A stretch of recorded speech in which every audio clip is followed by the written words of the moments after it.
Hola Unconventionals, I'm Amelia. And I'm JP. And we are both expats who work online from Cuenca, Ecuador. Yes, we are. And because of that, we get a lot of questions about how to make money living abroad.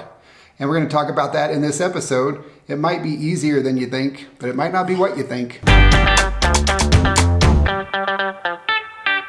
Before we jump into the video, we want to give a big shout out to our unconventional producers, Michael and Melissa from Longmont, Colorado. Hola guys, thank you so much for your support. Yes, thank you so much. We are truly appreciative, and we're appreciative to all of our patrons. Mm-hmm. If you're thinking about becoming an expat, or you just want to follow our crazy expat adventure here in South America, hit the subscribe button and ring that bell. Ring the bell. So you get notified about our upcoming videos.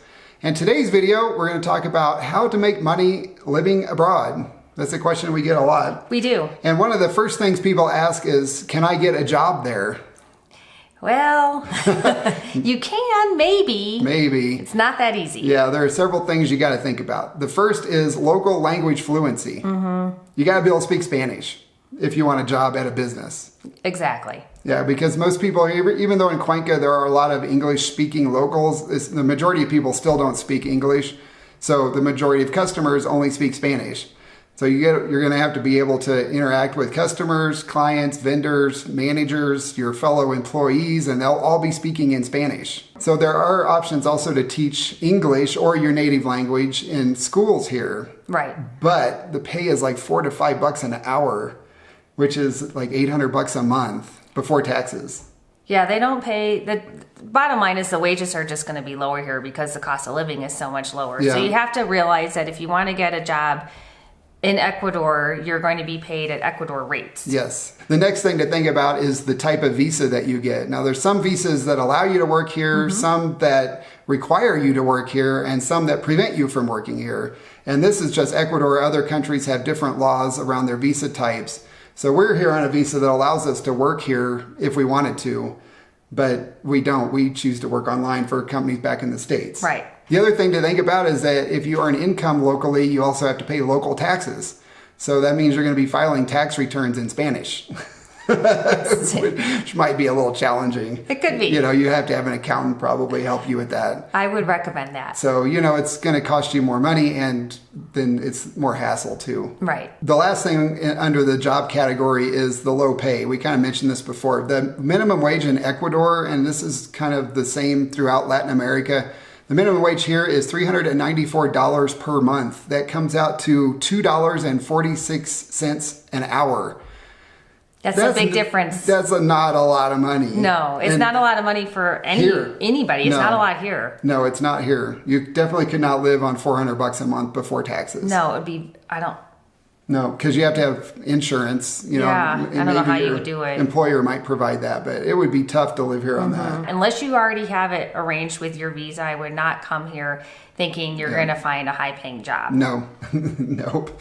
Part of that's because of the stiff competition too. Yeah, there's a lot of people coming here from Venezuela and they need work. And they speak Spanish fluently. They do speak Spanish. They're Venezuelan. So they're going to edge out somebody who doesn't speak Spanish fluently. Right. So if your dream of becoming an expat hinges on you finding a job abroad, you might want to think about a plan B, just to be safe. Yes. It's always a good idea to have a plan B. Yeah, so if finding a job isn't really realistic, what is? So now we're going to talk about how to make money living abroad. And the very first thing and the easiest thing to do, and what Amelia has done, is work remotely for your current employer. Yes. If it's an option. It's not an option for everyone, but it is an option for a lot more people that realize it. If you're an office worker and you do all of your work online, there's a good chance that your boss might go for, you know, the reduced expenses of you not being in the office. Yeah, it doesn't hurt to ask. It doesn't. Amelia worked about 20% of the time in the office before we left Denver, and about 80% at home. So it was kind of easy for her to just say, I need to be 100% virtual. And they said, okay. Right. Thankfully. Yes. Very thankful for that. Yes, we are very thankful. Yeah. And everybody asks what Amelia does. So she manages the CRM systems and What? I managed manufacturer scheduling visits, and I managed incentives and things like that. sales stuff. But it's all on more the operational side. Yeah. So I was able to do all of that remotely. I don't need to have the face-to-face interaction. Yeah. And I also work online. I do web design, although I'm not really taking on new clients now as our vlog is taking off and it's taking so much of my time. I don't have time for new clients, but I still maintain all of my old client websites. And I get monthly recurring revenue. They pay me to manage their websites. They all have WordPress websites, and I manage those, keep them updated, and make updates for them each month. And that's how I earn my income. If the job that you have now doesn't lend itself to being a remote work, you can search for other jobs on a website called flexjobs.com. And they have all kinds of remote working and alternative working arrangement type jobs. So you can do things, for somebody else that is fine with you being 100% virtual. The next way to make money living abroad is with online gigs.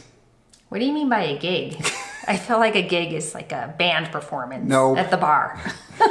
It's the gig economy, dear. Oh, okay. So a gig is basically you're doing a freelance job. It's a finite period or project. You do it and you get paid for it and it's over. The key to gigs is really to convert that into recurring revenue, though, because a lot of times the gigs don't pay very well in and of themselves. I see. So like web design is a gig, like building a website might be a gig. And that's what I do. I've been building websites for almost 25 years. And we used to make a lot of money doing it, but not so much anymore because of all the low cost labor from countries like India and Pakistan and Russia. It's really hard to compete with them. Yeah.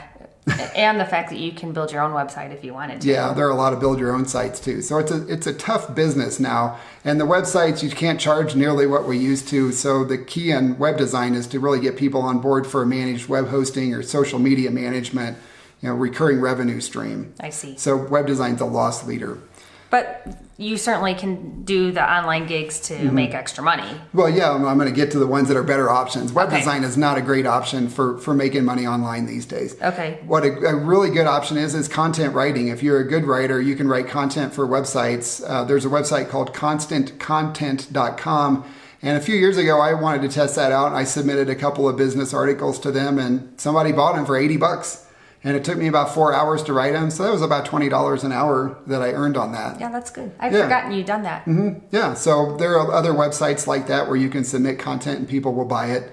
And you can also find writing gigs on Fiverr.com. And I'll put links to all of these websites in the blog post, so go check that out. Also, international living. If you move abroad, international living pays $350 up to that amount for articles if they print your articles. So a lot of people submit articles to them and other websites like those about their experiences living abroad, and they make money that way. And social media manager is another type of job that you can do, and that's nice because it's usually a recurring revenue stream. And what you do basically is you manage business social media accounts. And if you're good on social media and you know how to get eyeballs on posts, this is probably a good option for you. There's a lot of companies out there that are looking for that need that. help. Because it's time consuming and tedious work. And so they don't often have the time or the resources for it, or it might not be in their business, their strike zone. Right. So they outsource that to other people to manage for them. And basically you just post stuff to their social media feeds throughout the day. You find articles, memes, etc. And you can find jobs like that on Upwork.com, Upwork. I didn't say that very clearly. Freelancer.com is another one, and Fiverr.com also has jobs for that. A growing need is for video and podcast transcription and translation services. We get a lot of requests for transcriptions on our videos, both in English and in Spanish. Unfortunately, it's too expensive. You guys charge too much. It would cost us about $500 a month to do transcriptions in both English and Spanish. And we just can't afford that. No, that's not in our budget right now. But but there are a lot of large channels and podcasts out there that do have enough money to cover that cost, and they really want to make sure they hit the market for hearing impaired and foreign language speakers. And it's also really helpful for SEO. It gets your videos discovered more and your podcasts if there's a transcription file associated with it, because it makes it easier to index for the search engines. Cool. That sounds like that might be a fun job. Yeah, so if you know how to type fast and accurately, that's a really good option. Yeah. There's a lot of need for that. And there's a website called rev.com, R-E-V.com, where you can get gigs for doing transcriptions. And Fiverr.com also has transcription and translation jobs. Wow, Fiverr's got lots. They have everything. The next one is telemarketing and customer service. Because we have reliable internet, you can use voice over IP like on Magic Jack or Skype. And you can make telemarketing calls or customer service calls from pretty much anywhere in the world as long as you have a good internet connection. Yes. And a thick skin. Not something I would want to do, but we actually employed a telemarketer who lived in the Dominican Republic a few years ago to make cold calls for us to get web design leads. And they had lived in Costa Rica for 6 months, but they said it was too rainy for them. So they left. Heard that from a lot of people. Yeah, but they lived in Southern California, couldn't afford it. So he and his wife moved to the Dominican Republic, and they do telemarketing from there, and they make a decent living at it there. Yeah, and you would have never known that they were in another country. No, you wouldn't. Never. Nope, he advertised. I found him on Craigslist, and he just advertised in all the major metros saying that he does telemarketing. And I called him up. He's a good guy, and he was good on the phone. Yeah. So, that's an option. You can also teach English online. This is what a lot of our friends here in Cuenca do. Yeah, we know several people that teach online. They teach English to Chinese kids in the middle of the night. Actually, it's really early in the morning or late at night. The hours are a little kooky, but that makes sense because, of course, they're halfway around the world.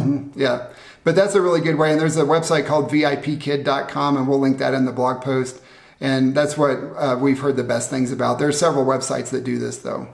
And you can make quite a bit, like between $14 and $22 per hour doing this. Yeah, the salaries are definitely higher for that. Yep. You just have to be flexible with your time. Yeah, you have to be willing to get up early or stay up late. Right. All right, so there are lots of other online gig type things that you can do. Just go check some of these websites like Fiverr.com, Freelancer, Upwork, etc. And you can peruse the types of jobs, and there might be something on there that you can do already you didn't even think about charging for.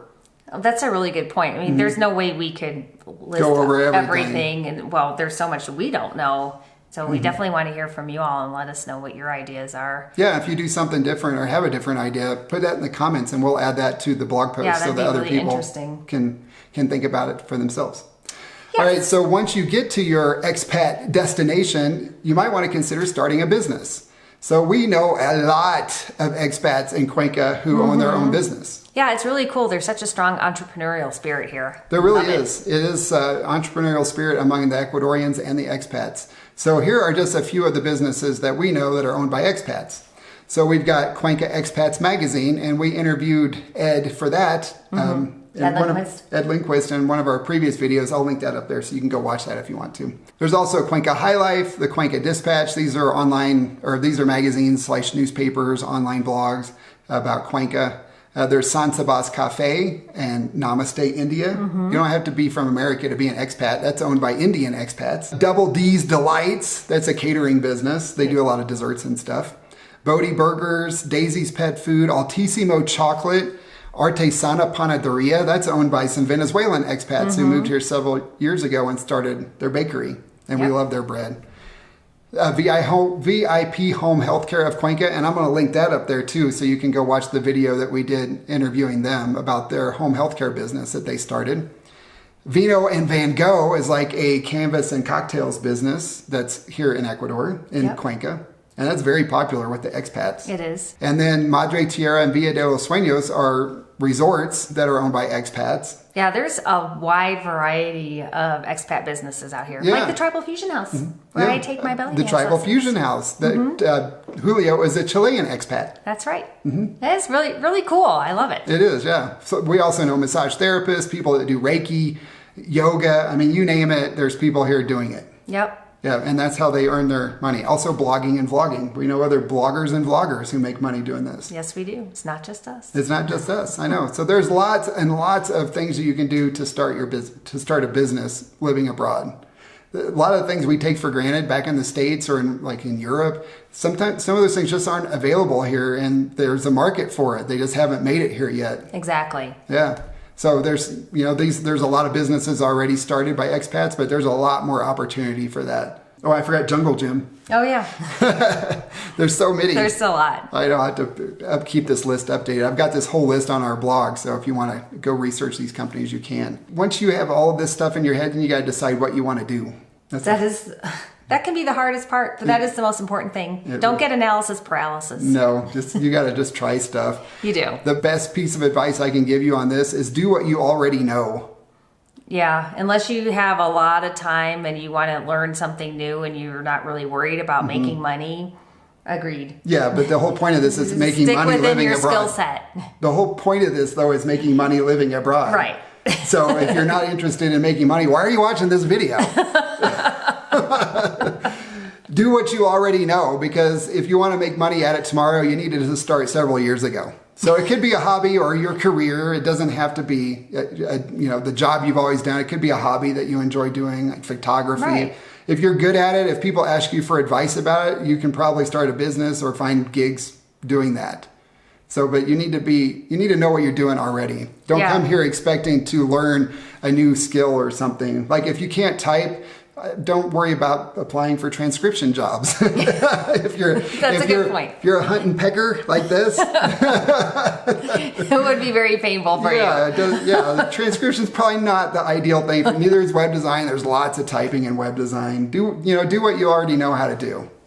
And then you need to identify if there's a demand for what you want to do. Not a need. There's a difference between a need and a demand. Right. The demand is people are willing to part with their money for the service or the product. A need is there might be a need for something, like there's a need for more neutering services here in Ecuador, but there's a cultural bias against removing the manlyhood from the male dogs. So there's not much of a need for it. There's a big need for it, but there's no demand for it. Nobody wants to pay for it. So there are neutering services, but almost all of them are volunteer. Yeah, because they're very low cost. Yeah, usually free or very low cost. So that's the difference between a need and a demand. There's a need for that, but no demand for it. So pick something that people are willing to pay for. And then determine if you have what it takes to do, like, especially your own business. It's not for everyone. Working remotely is not for everyone. It's not. I've been doing this for a long time. When I was in regional sales, I had a home office. But I know a lot of people that are not comfortable unless they have more of a structured work environment. You also need to consider multiple streams of income as an option. Yeah, we think about this a lot because there's always uncertainty and it's a little scary to have all your eggs in one basket. Having lost my job before, I know what that's like. Yeah, when suddenly your only stream of income is gone. Yeah, so we have Amelia's job, we have my web design clients, and we also have our Patreon that's helping us survive and earn a living here. And we also know people who teach English online, and they do yoga instruction or fitness training. They write articles. I mean, there's all sorts a lot of people do multiple things here. There's all sorts of things you can do to, make a little bit here, a little bit there. But when you add it all up, then you're making a really nice living. Yeah. And if one of them goes away, you're not destitute. Right. And you can try a couple different things and figure out what's the best fit. Like it's funny how things work out. You may realize, well, I need to go in this direction when I was thinking I wanted to go in that direction. So it certainly cannot hurt to start things off with multiple streams of income. And the final thing we want to talk about is that we want to encourage you to start before you leave home. Most definitely. You're going to have so many other things to consider moving to another country. There's going to be the language, getting your visas, getting all settled in, learning the culture, just learning your way around a new city, a new country, everything. So don't make it even more difficult for yourself by deciding to start a new business right then and there on top of it. You want some stability, or you're going to go crazy. Or to start getting online work. I mean, it's great if you start now. You can also supplement your current income if you still have a job, or start earning some income if you don't. And then when you come here, you hit the ground running with your income stream already intact. And if you want to start a business when you get here, you can do a lot of the legwork and research before you get here. And a lot of the businesses, like for the links that we have in our blog, you can contact these people. A lot of them will be really forthcoming with information about what they went through to start their business. Absolutely. And what it took, how much it costs, how to market. I mean, a lot of entrepreneurs really enjoy helping other aspiring entrepreneurs. Like Amelia said earlier, if you have any other ideas for online work or working remotely that we haven't talked about here or that you do, leave those in the comments and we'll add those into our blog post. Yeah, that'd be awesome. We'd like to hear more from you all about what you guys see out there in the world. Your viewpoint compared to ours. Yeah, and if you liked our video, leave us a thumbs up. Yes, please. And please share it with your friends if they're looking for ways to make more money online or if they want to work remotely.